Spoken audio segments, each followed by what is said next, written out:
Hi, I'm Fawn Germer, And I'm Michelle Brigman. and this is the Hard Won Wisdom podcast. This week, we're going to talk about finding ways to cope with adversity by using positive skills.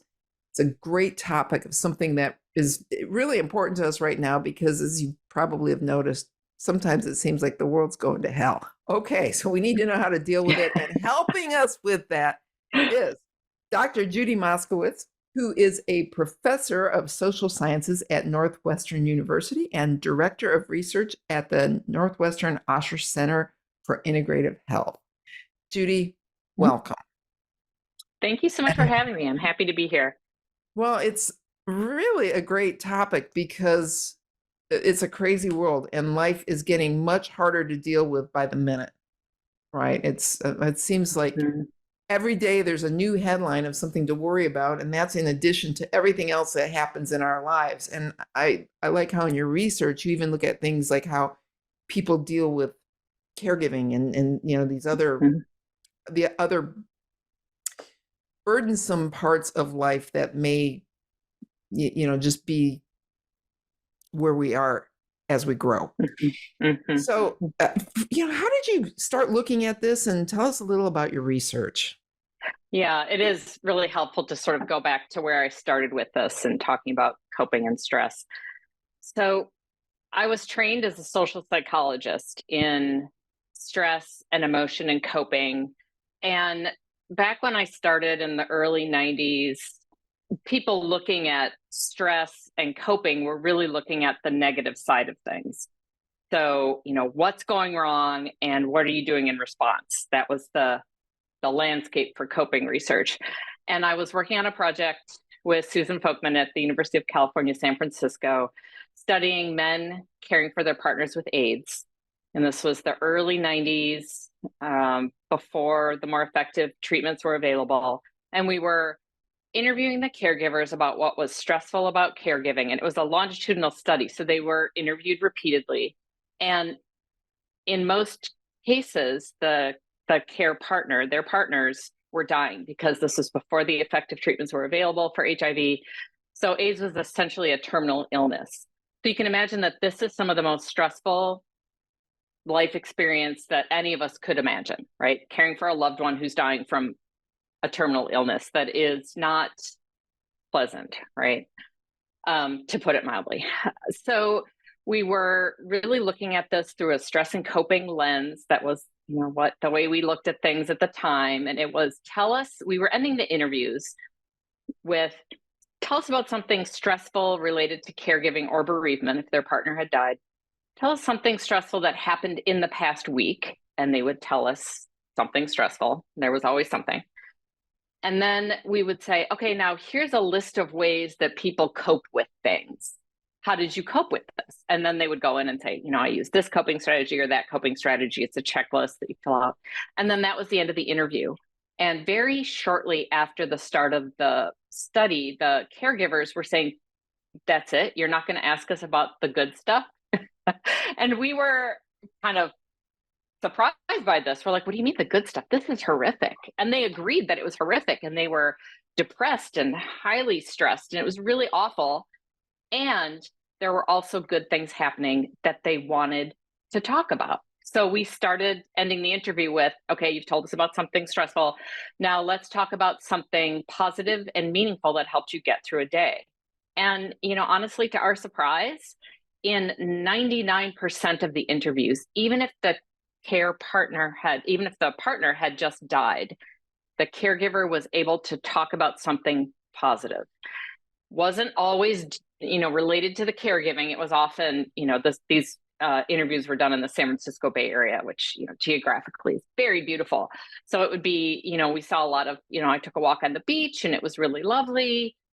Sometimes they were events that were related to caregiving that, I made my partner a meal that he enjoyed.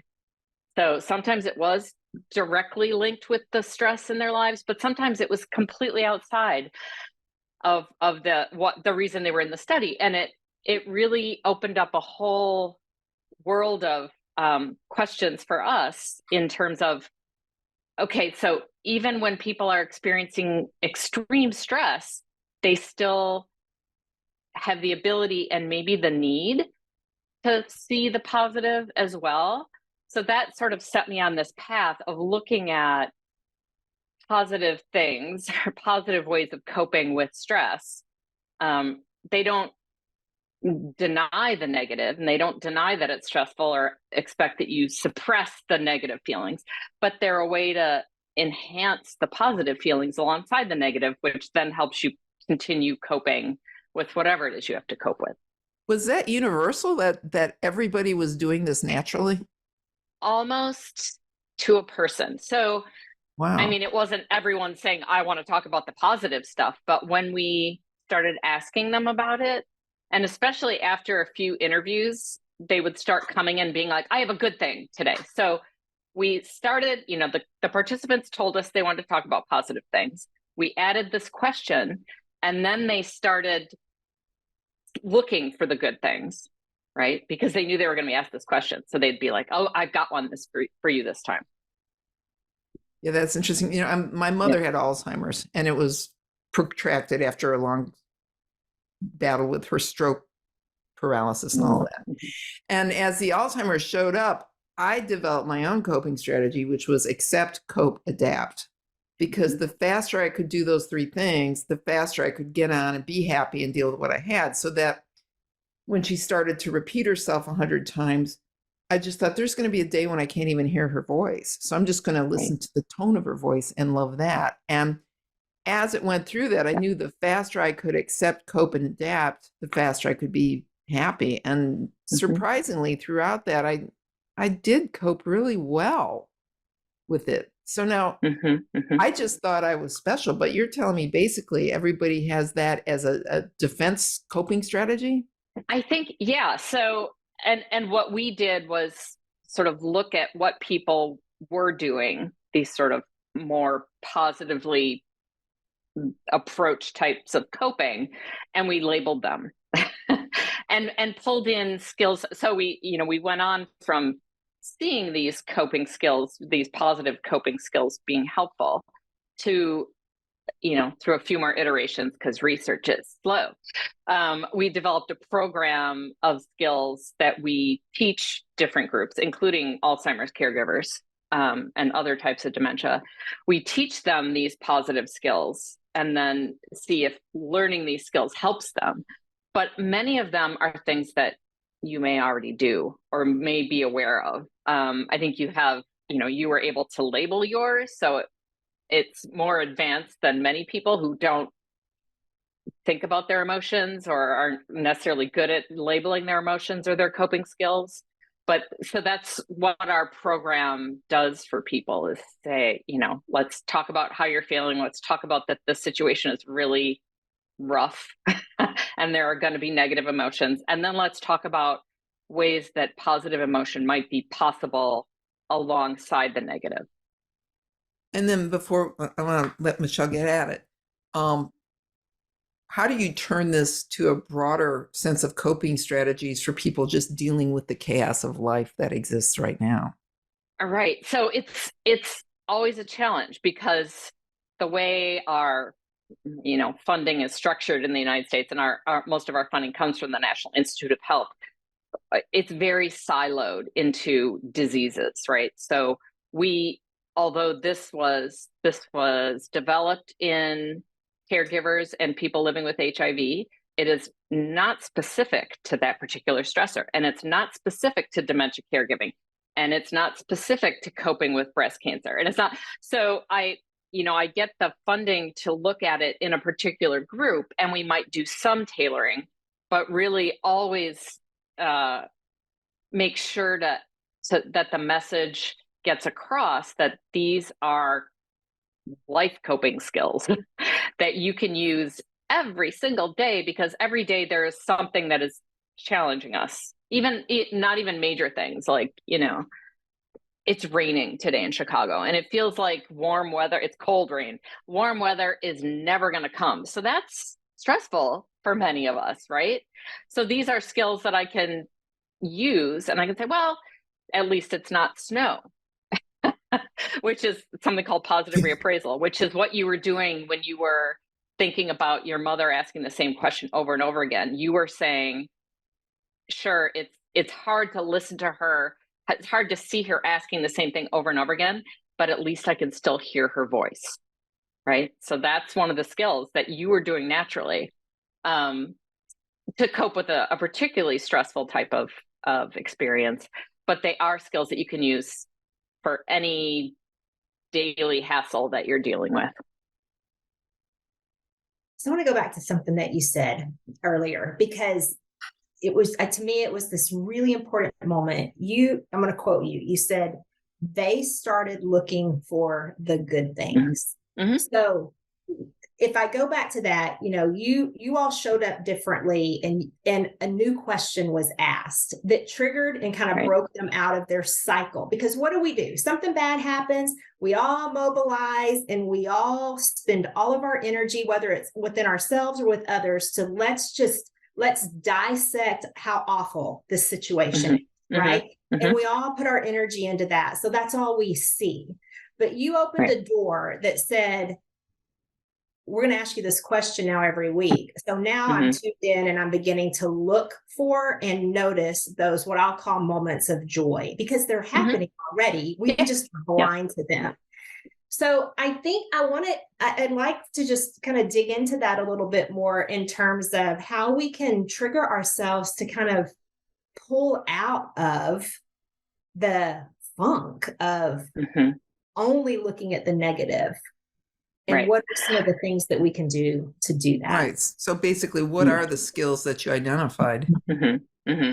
Yeah, I mean, thank you for pulling that out, because it is key and it is misunderstood. Every time I talk about this, these skills in similar programs come across as happyology and pretending like the bad things aren't there. So, I mean, humans have evolved to pay attention to the bad stuff.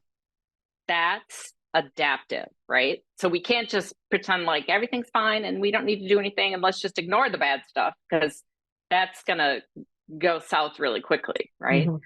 So it's important to pay attention to the negative stuff.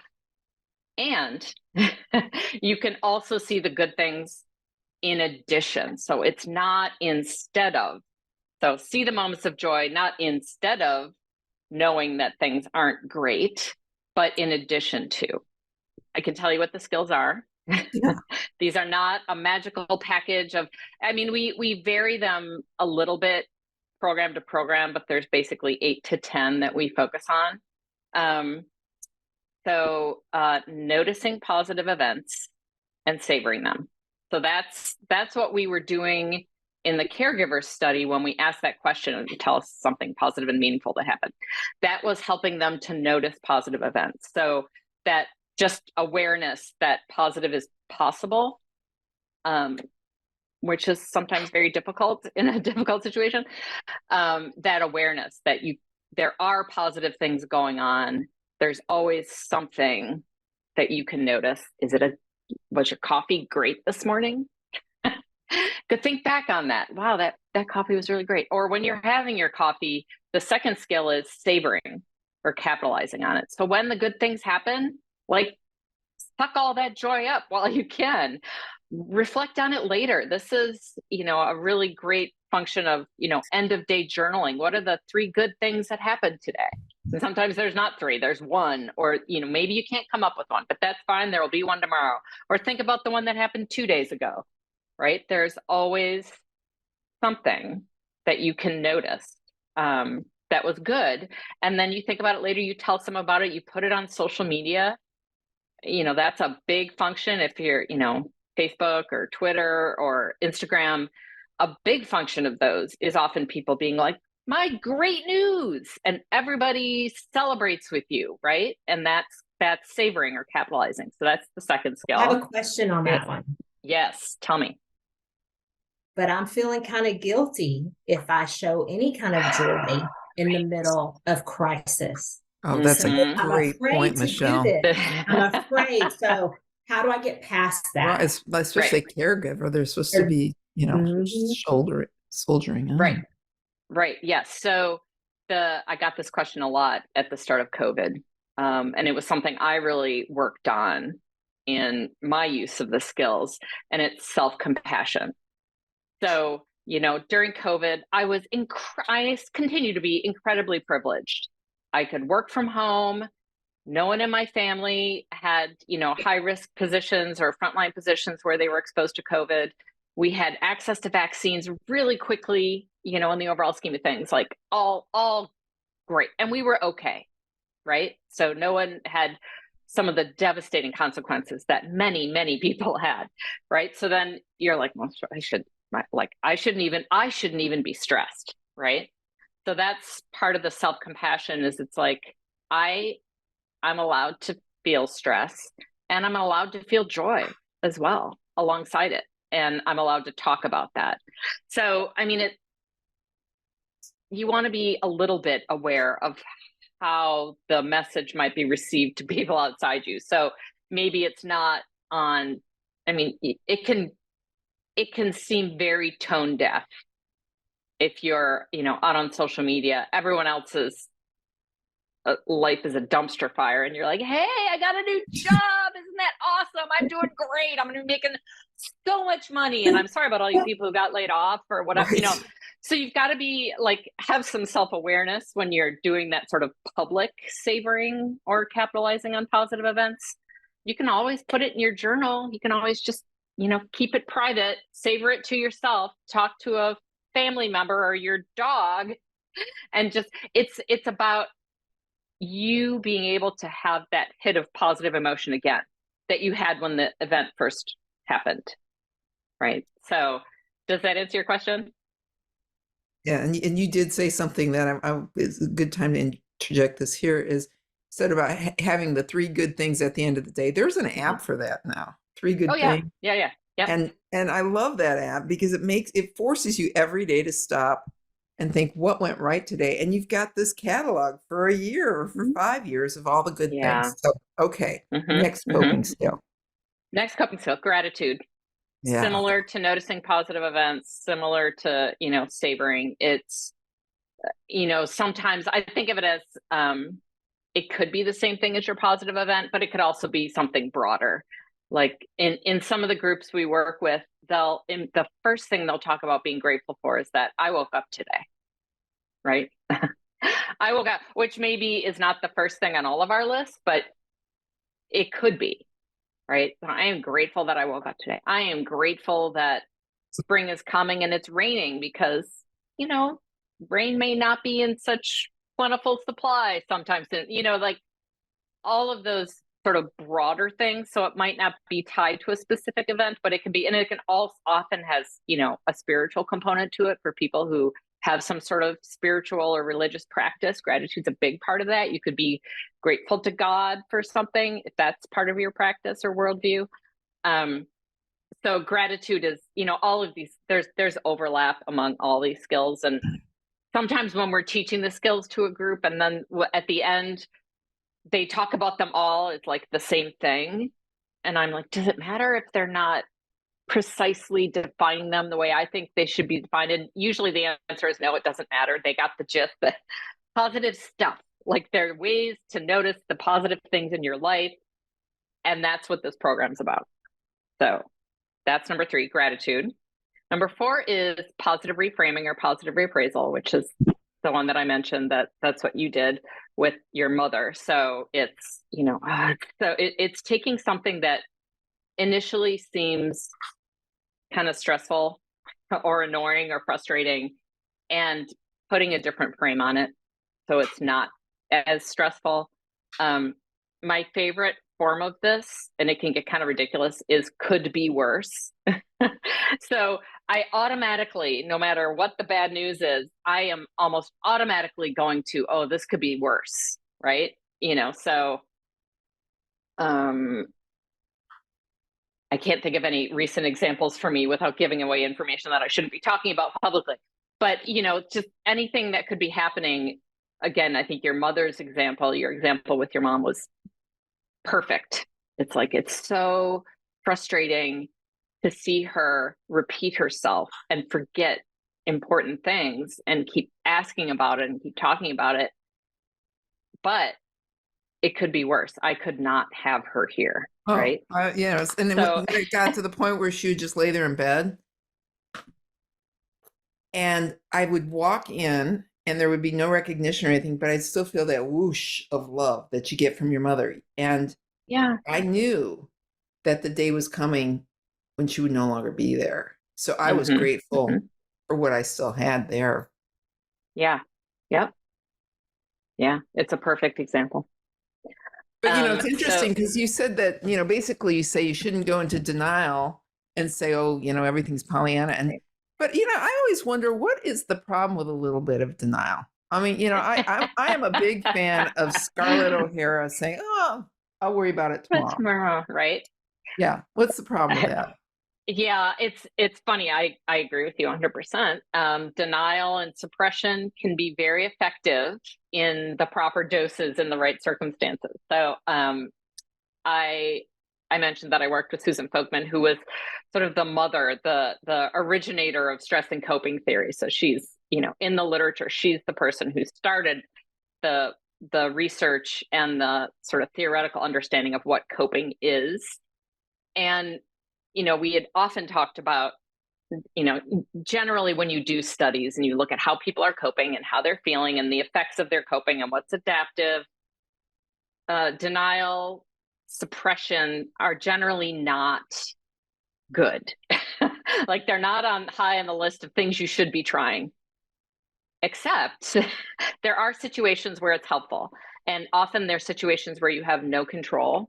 So you might as well just not think about it, basically. So I was part of a national study on coping with COVID. So I signed up for this, and they every month would send this, and it was funny because I recognized all the measures, of course. So they would send this questionnaire, and it was all online, and all about your stress and COVID stress. And then it would be like, okay, how are you coping? And then would send the coping checklist that I've used a million times in my research.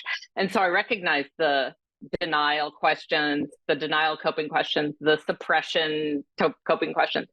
And I saw that I was doing it a lot. And I actually sent Susan Folkman an email, and I'm like, you know what? I have found a situation where denial is really helpful. And it's right now, when I can't leave my house, when everyone is threatened by this global pandemic. There's nothing I can do. There is literally like nothing I can't problem solve around this big issue. Well, I just have to sit here and wait.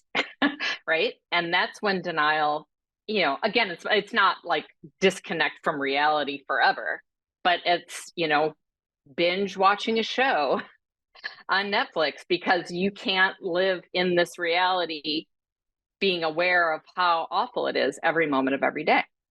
So yeah, I agree with you. Denial can be good. It just depends on the situation. I moved into that whole thing of, okay, what do I control? I can tell you how I'm going to do, like you said, I can tell you how I'm going to use my time, and I'm going to use my time in a way that, I worked on very specific stuff to grow and learn and be curious, because then I did have time for that. So I wasn't dealing with the deep depression that a lot of people were, but I I think there is a place for that. Just wallow in it a while. Sometimes I just want to wallow in it for a while. And then I can, pull myself out of it, and it's okay. And not like I immediately need to move into the good attitude. Right. And, there's a difference between denial or, ignoring the source of the stress and ignoring your emotions, which actually I think is not a good thing. And part of our more recent iterations of the program really look at emotional awareness. And it's not just emotional awareness of your positive emotions and how you're feeling. It's emotional awareness around your negative emotions as well. And being able to label those and say, yes, I'm feeling really anxious right now. And that's important, to be able to acknowledge the negative feelings as well. And don't push those away, and then I'm feeling really anxious right now. what piece of it can I control and what can I do? And I would argue that many of these positive skills give you something that you can do in those situations where you otherwise might feel really powerless. Redirect. Okay, so you landed on gratitude. What else? What's next? Gratitude, positive reappraisal. We talked a little bit about self-compassion, which is, talking to yourself as if you talk to a good friend who is suffering in some way. So really acknowledging that suffering and stress and negative emotions are part of the human condition, and don't beat yourself up because you're feeling these things, right? And a really great self-compassion exercise is to, see what you're being hard on yourself about, sort of that negative self-talk, or, I'm so stupid, or who do I think I am that I can talk about good news in the midst of the dumpster fire of the world right now? Like all those things. And pretend a good friend was saying that same thing, or, a family member or a loved one. What would you tell them? You'd say, you're being too hard on yourself. Cut yourself some slack. Have some compassion for yourself, right? So that's one of my favorite sort of self-compassion exercises is treat yourself like you'd treat a good friend when you find yourself talking, so when there's so much negative self-talk in your head, like have some compassion for yourself that this is hard, right? So self-compassion, noticing personal strengths is another one of the skills. And it, especially when you're under stress, it can be hard to see what skills you have. It's like you can spiral downward quickly, and what sort of noticing what your strengths are can sort of put the brakes on that spiral. So it's, around, when we're working with people, we even give them a list of strengths. And we're like, look at this list. Do you have any of these things? And people can always find something on that list that they're good at. Oh yeah, I am creative. I'm a good friend. I'm funny. So they can look at those things that they wouldn't have. It's sort of another way of noticing positive events. And it's like noticing positive stuff about yourself, right? It's another way to do that exercise, to say, okay, the world and I and everything in it are not total failures, right? Right. Everything is not completely bleak. Like actually there are some things about me that are kind of okay, right? So that's planning for that one. Yeah. So that's noticing personal strengths. We do an attainable goals unit in the program. So this is, around SMART goals. So, and I'm sure you both have experience with this, because I'm guessing you might be list makers, as many successful people tend to be, right? So it's just having a list of things that you're going to do and being able to cross them off. That just crossing it off gives you a hit of positive emotion. So, have you ever written down something that you've already completed on your list so that you can cross it off? Have you ever done that? I've never done that. Michelle's got a new job right now, and it's a learning curve. She's having challenges, and today she goes, but I had 2 wins. And I think that's the thing, is if you've got the 2 wins, it makes the rest of it manageable.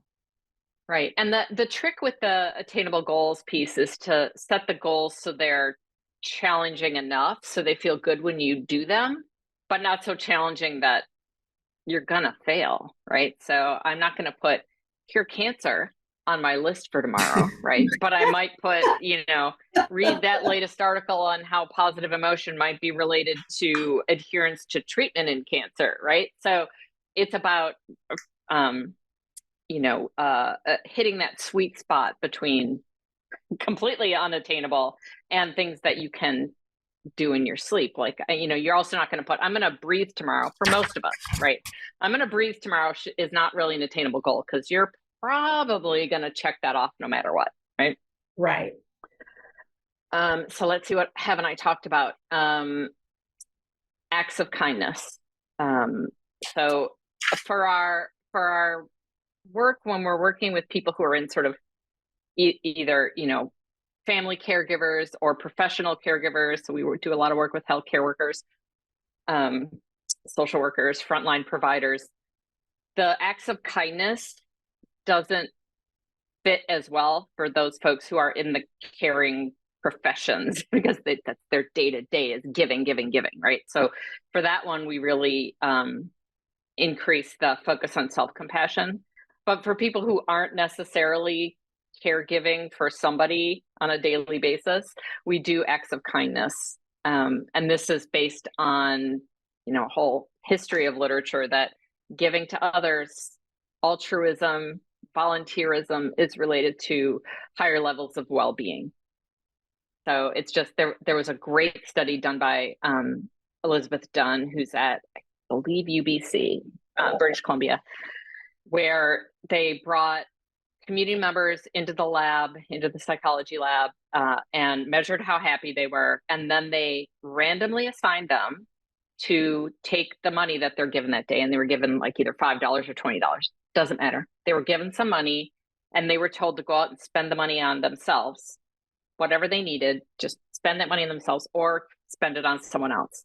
And then they didn't know, but they got called at the end of the day. And the people who spent the money on somebody else were happier than the people who spent it on themselves. And it didn't matter what your income level was. So need did not figure into it, right? And it also didn't matter whether it was $5 you were giving away for spending on yourself or $20. Like, it was just the idea of spending money on someone else for whatever, however, increase your own well-being. So that's sort of the work that we base this skill on. And we coach people through, you don't expect a response. Like, people might not care. They might not know. You pay for the toll of the guy in the car behind you. Like, you're probably not going to hear from them again. But that sort of, pay it forward act of kindness can have a really huge impact on your own well-being. So I think that's all the skills. Got to bring us back to denial again, but it's not really that. I did an interview for my first book with the first woman ordained as a rabbi, Sally Priesand, and she said that I learned as one of the greatest coping skills was to schedule my worry. Now, I don't know if this is a positive skill, but it has certainly helped me to keep a lot of things in perspective, which is you look at a problem and you say, okay, this is worth me really worrying about it 45 minutes a day. And I will do that from 9 a.m. to 9:45. And the rest, I've done this again and again. Now, if it's something huge, it's not going to work. But for most of the problems we have in life, you can schedule that and say, yeah, that's worth about 45 minutes. And I remember I had one time I had scheduled my worry, and it was when I had one of my rental properties and I had a bad tenant, and I was getting a massage, and I started thinking about that tenant in the middle of my massage. And it was like, no, you have to wait until 9 a.m. tomorrow and you can start worrying about that again. But now you're off the clock.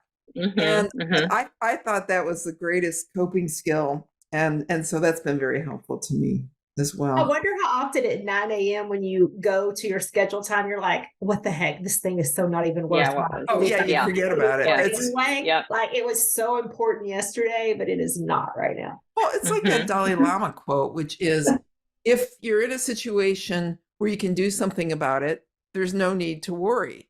And if you're in a situation where you can't do anything about it, worry is of no use. Right? Yeah. So you've done all this research. Would your family say that you have great positive coping skills, or are you just the doctor researching it? I think it's tricky, right? So with kids, it's hard to say this is how you should do things. So you sort of have to be a role model for it. And I think my kids have, I wouldn't call myself a role model, but my kids have taken up some of these skills just sort of through osmosis. Like I said, the positive reappraisal one is sort of my go-to that I was doing naturally long before I was ever doing this research. So some of these things I come by naturally, and some of these things I if I'm feeling particularly stressed and there's the emotional awareness piece, I'll think, maybe I should let's look back at the toolbox. Maybe there's something here that I'm not doing. So, I mean, I think my family would say that I'm probably, relative to other people in the world, I'm pretty high on using these skills because I know them and I work that this is my day to day and trying to teach people these skills. But I am by no means making full use of them. I think it's a good legacy profession to have, though, if you think about it. Like all the things, you look at how people spend their time researching. If you can make people a little happier when they're going through tough times, it can give them the skills they need, and particularly right now. I think maybe you need to write a pop culture book. Right. I know, I thought about it. And it's shit, right? And see what your peers say when they review that article. Right. I mean, there's a lot of pop culture books out there, or pop psychology books on topics like this, right? So, I mean, I have thought about it, in my line of work. It's really not the coin of the realm is not a book. It's grants and publications in scientific journals, right? That piece of it can get very frustrating because when I'm looking for, hit it out of the park, statistical significance that my program compared to a control condition makes people happier and everything is fixed, it is not there. And sometimes I'm like, we get our findings back and we're like, there's kind of a signal there, but there are a lot of places that it doesn't appear to be doing what we think it should do. And why is that? And we're trying to figure out, when does this program work for who, in what delivery format? What does it take to make it sticky for people in different format? Like, how can we get people to take it up as a skill and a habit? Because once they can do that, it will work. Right. So that's sort of my work world and the science world of trying to figure out, does this thing that I think works, and I think have some evidence works, does it really work? And is it worth pursuing?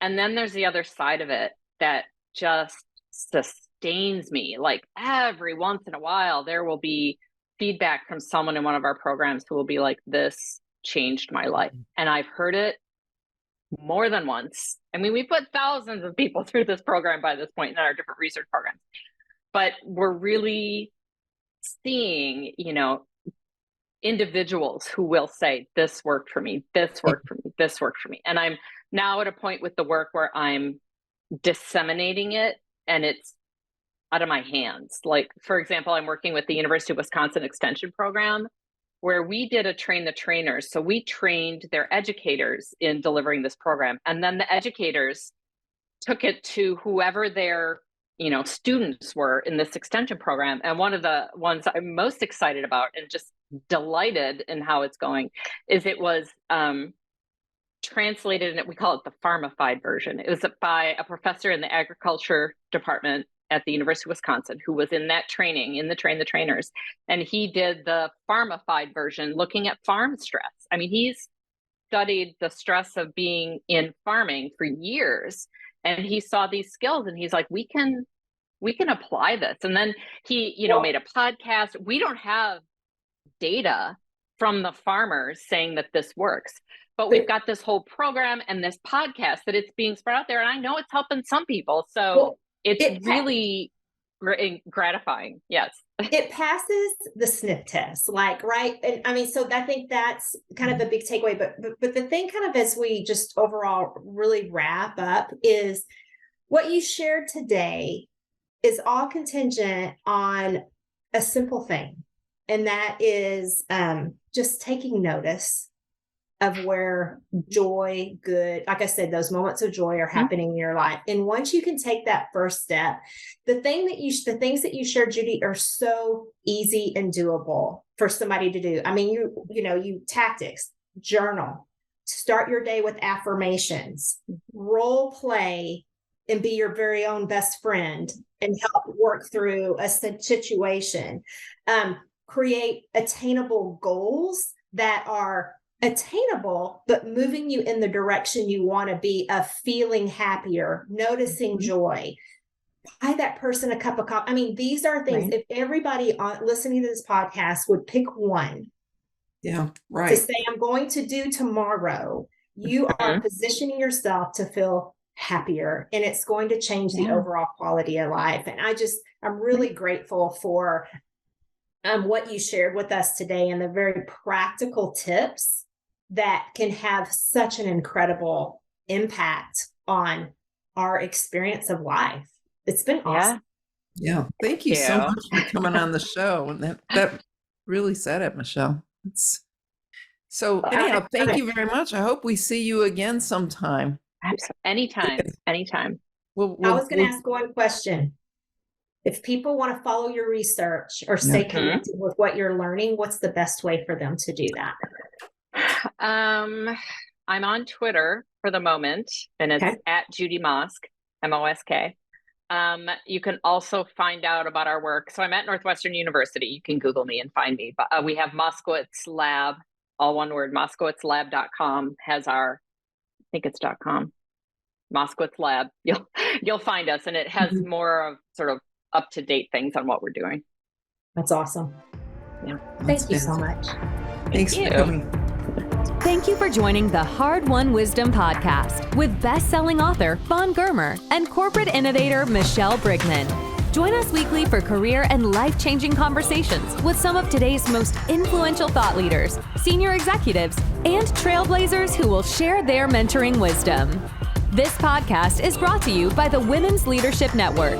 Visit hardwonwisdom.com for more on this podcast and for links to Fawn and Michelle's web pages and social media. Also, be sure to rate, subscribe, and review wherever you listen to your podcasts. We really appreciate that effort, and we'll see you next week.